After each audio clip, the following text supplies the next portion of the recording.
we are going to get into a review, which has been a long time. It's the last review we did was what, Incredibles or I'd say Ant-Man? that or Jurassic World. Did we do Jurassic World? I think so. Maybe. I don't know. It's been a while for sure because MoviePass took a dump on us, and then we took that dump and threw it out the trash, and then we got We're like AMC A-list. A-list. Hey, I'm A-list. Get out the way.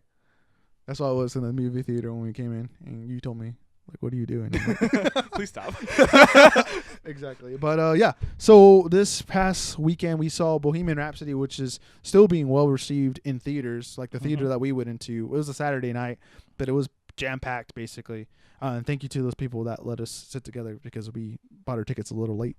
And Yeah, we had to buy separate seats. yeah, but then the people were kind enough to let us sit together or move over one, which was very nice of them. Thank you. How do you want to unpack it?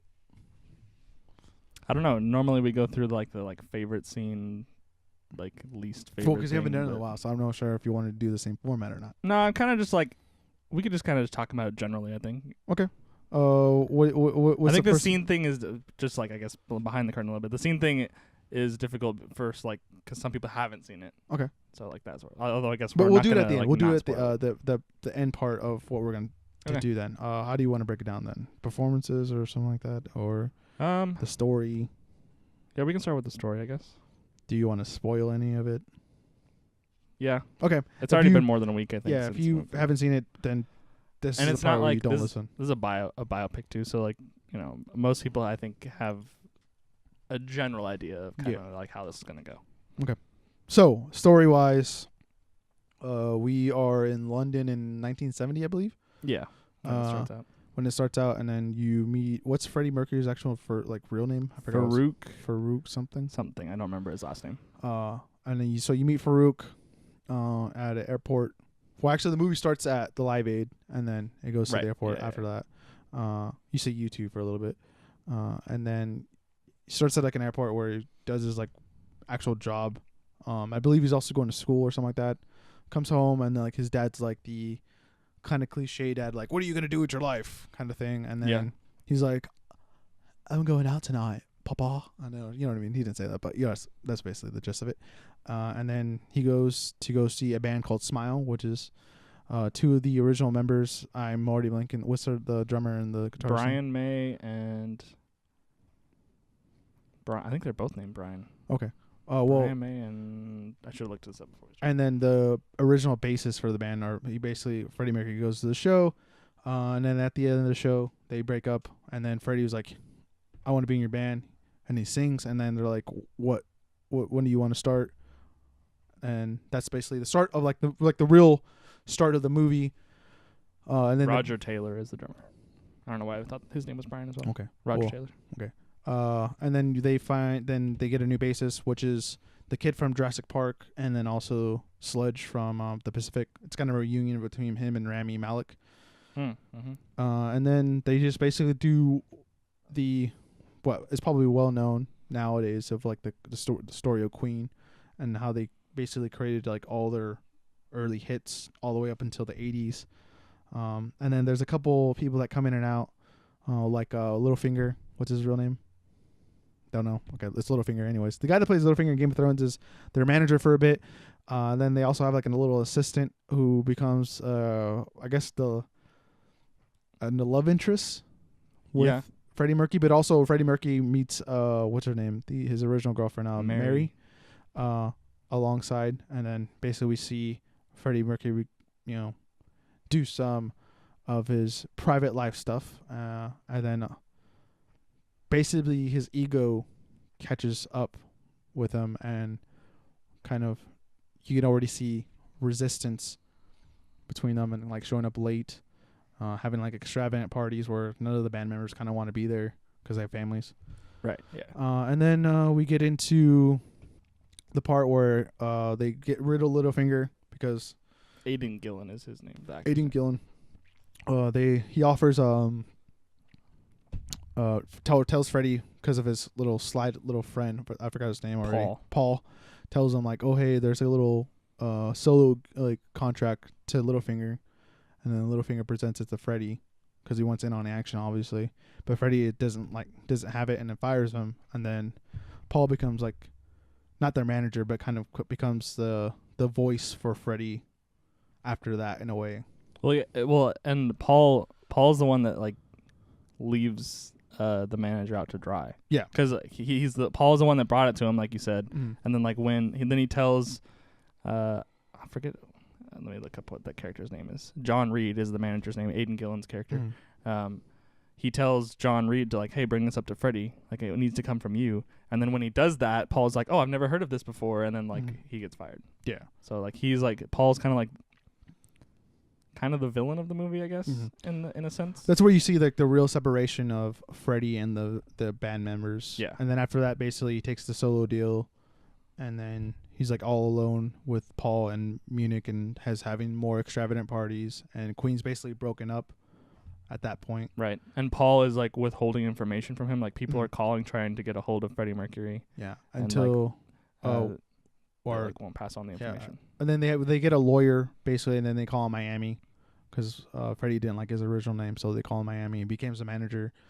And then so like they're trying to call him, but Paul's like intercepting all the calls basically for Live Aid, which is the proposal show, because everyone's gonna be there. They've made this thing out to be like, Led Zeppelin, Paul McCartney, like everyone and anyone's gonna be playing these shows.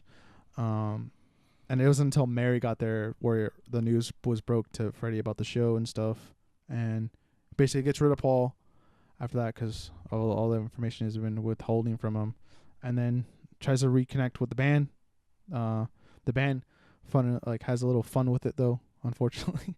But they get back together and they basically rehearse, and everyone's a little bit worried because of Freddie's voice.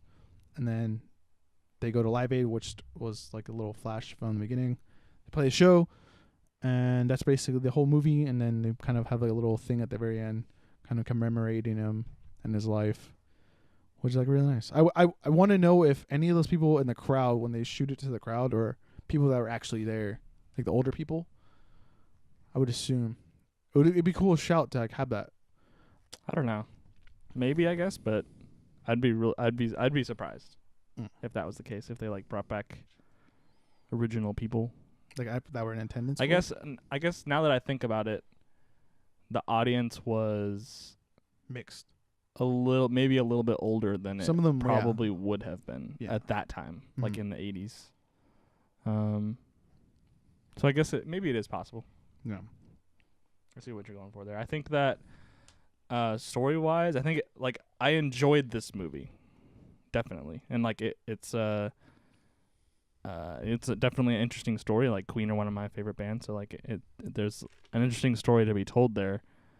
But I think where this movie lost me, or like where I wasn't able to connect with this movie, was the actual musical performances themselves, because they would take live performances, everything except, well, even the Live Aid was like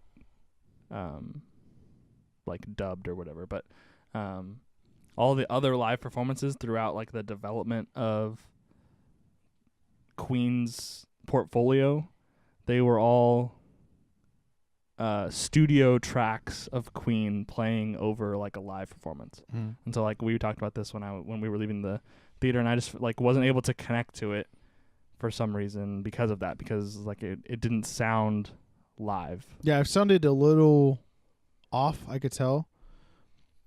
I mean, it depends on the person too, and how dumb or smart they are, just if they are actually paying attention to that. I think it was hard probably to do that, to have like the live experience, but maybe because they didn't have clean audio for it, or it just didn't sound good, maybe the quality of it. But I mean, they could have mastered it or something like that, or whatever you want to call it. Remastered it basically. Because I know we compared it to like Walk the Line with the Johnny Cash movie, the biopic that they did years ago, but how that movie in the live performance is actually, I mean, obviously Joaquin Phoenix sung that stuff, but it was it sounded more organic with that versus watching Rami Malek kind of sing Freddie's voice, because for me, I'm like, it's not Freddie Mercury, obviously, but Malik actually pulls his look off pretty well, but still, it just felt a little off with like you can see that he was like lip singing. Yeah, and obviously, singing like Freddie Mercury is significantly more difficult than like bordering on talking with music behind you with Johnny Cash. Yeah. So Joaquin Phoenix had a much easier task than, what's the guy's name that played Freddie? Rami Malek. Yeah, Rami Malek did. But it still was a disconnect for me. Just even the fact that they weren't. They've got to have. Queen had to have released I guess I'm not sure, but they had to release a live album or something like that. Like they have to have something that they could have pulled from. Mm-hmm. I don't know. Maybe maybe that's why also Sacha Baron Cohen was dropped out, because I would think the guys from Queen were probably picky about their sound and how it's gonna sound, and they were probably so picky to the point where like, well, that's not a recording from us in like Madison Square Garden, because they show different shows from different areas or different locations. And there probably were, maybe there's one of them that were like, well, I want to have the actual recording from that actual show. Maybe that's what it was too. Yeah. Which is unfortunate, I guess. I did also really enjoy kind of the backstory. You kind of got, there were, of course, dramatized, but like sort of the backstory behind some of the songs that were written. Freddie and Roger were fighting in the studio or whatever, and John Deacon, the bassist, started playing the like do do do do do, yeah. And then they both stopped. Or like if that's really how it went down, like stuff like that's really cool. Yeah. And then like Love of My Life is probably my. Oh, you didn't even say the best part of that scene though. Then I don't remember what the best part of that scene. When the lawyer, because they offered him like, oh, do you want to be the manager? Like, can I think about it? And they're like, yeah. And then he starts playing it. Oh yeah, he started playing the record. And then that's like, pretty good. He's like, yeah. Shh, I'm in. Yeah. I did forget about that part. Yeah. So yeah, just like the little backstories. That's were what's really his name from Pirates of the Caribbean. Oh yeah, he's the British. The douchebag. Yeah. You're right. I didn't think about that. You're right. I lost my train of thought. Sorry. It's okay. Anyway, I think like and there was a really good. I think the four people that they brought together for each of the Queen members, I think, had a good chemistry.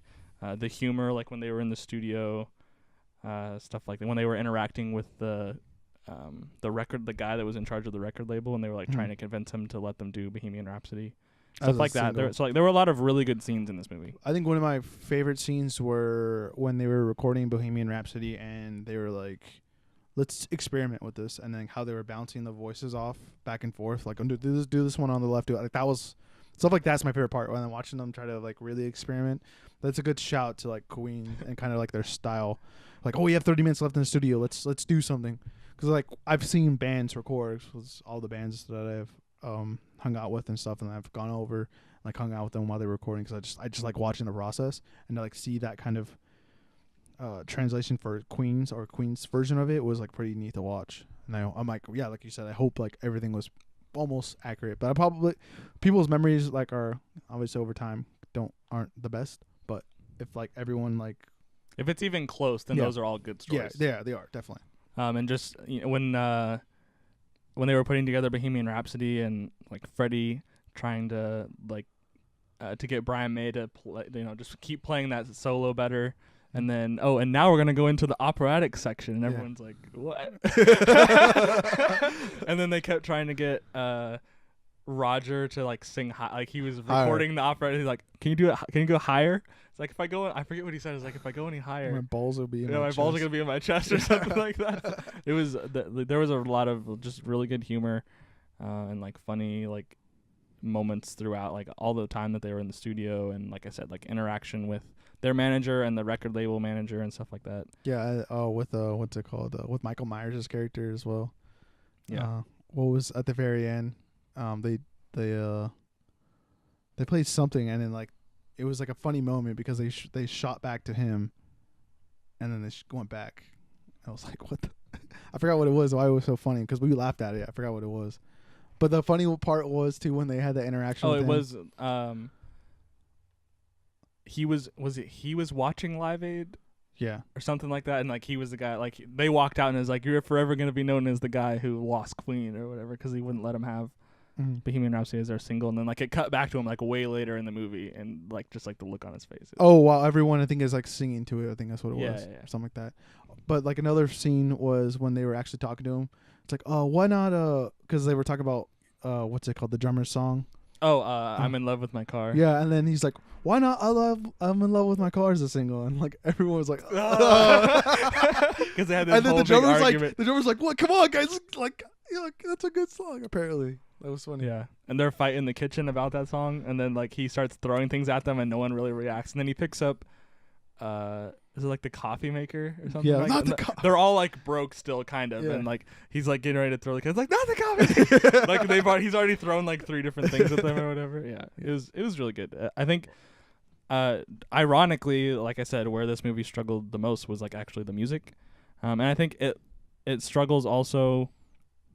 I think it kind of bobbled the whole AIDS. Like once you like the first time, like when you know that like he's sick through Live Aid, basically, like at the end of the movie, I think that they could have trimmed the movie down there, and I think it would have benefited it. I just feel like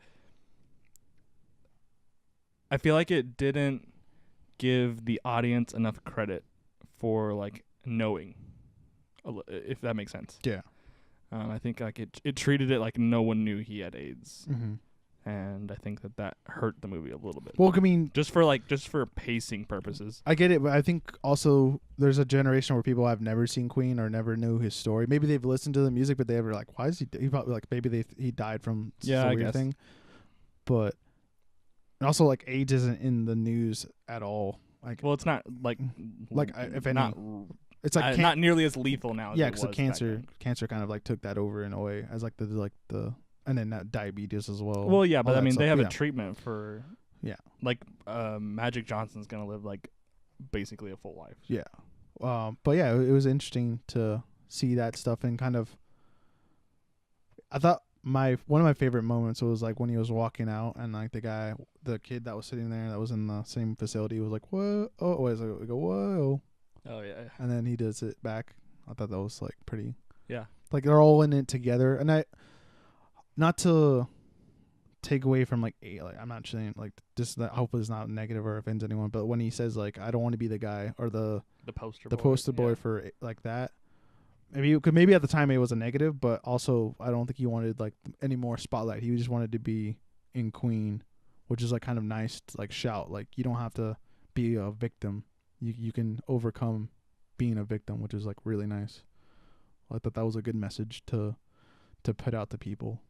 Like you can overcome things. You can be who you want to be in a way without having to have people pity on you and stuff, I guess. Yeah.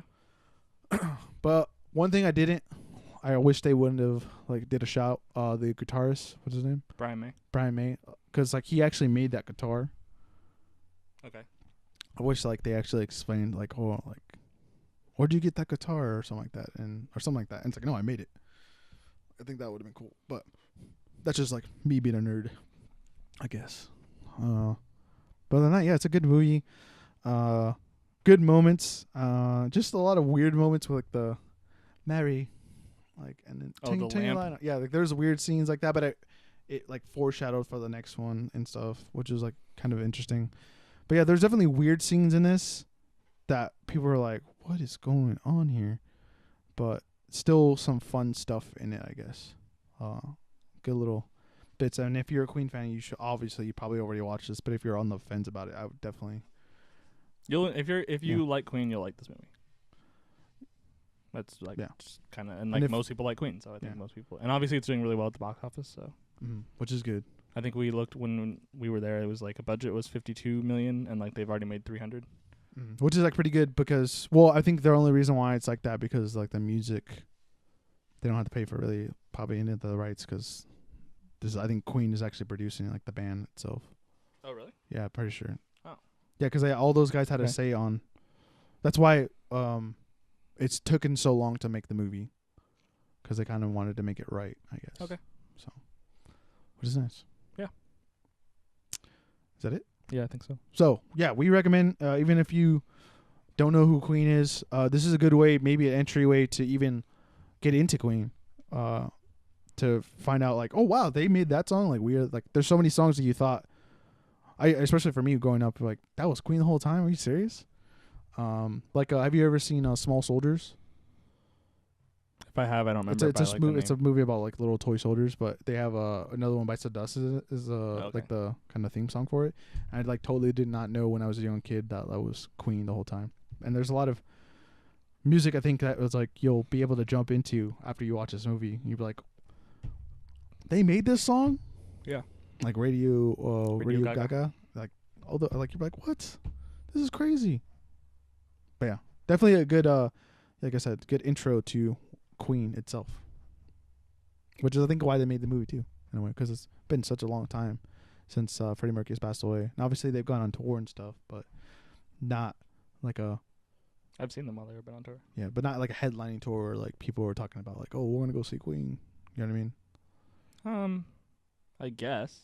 I don't know. I guess maybe they've faded from the spotlight a little Yeah, bit. that's but, what like, I meant. Yeah. I mean, it was a headlining tour. Well, I meant like no. That's what I meant. But like, it's not like in the spotlight, in the sense Yeah. of Yeah, I guess. I saw them at the Forum 3 years ago now, I think. With they have Adam Lambert now as their lead singer, so. Yeah. I don't think he sounds just I mean, does he sound pretty good? He sounds pretty good. Okay. It's good. Yeah.